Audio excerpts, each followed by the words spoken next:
Hello, Teacher Herman. I hope you are very well today.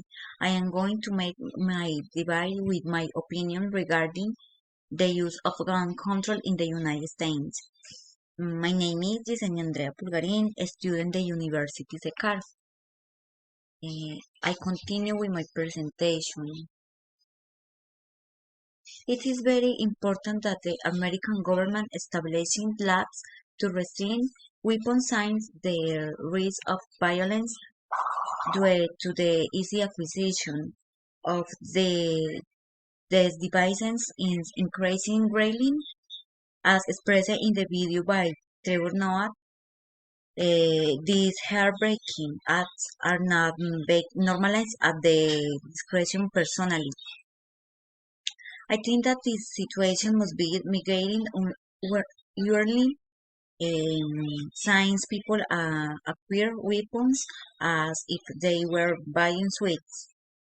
Easy answer to this is the problem that unfortunately arises in the United States.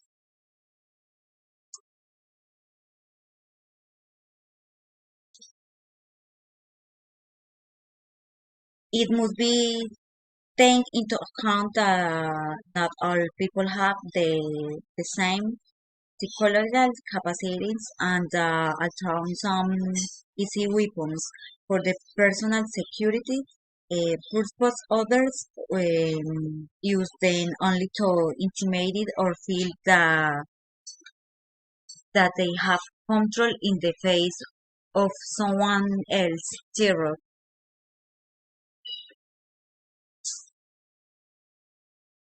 I think that control should be taken as soon as possible since to was affected with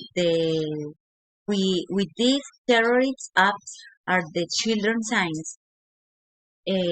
There have been situations of smoking in educational establishments by disadvantaged people who can go to a store and buy a weapon as if they were buying food, only in order to instill fear in the smallest and most vulnerable. Teacher, thank you so much for your attention. God bless you.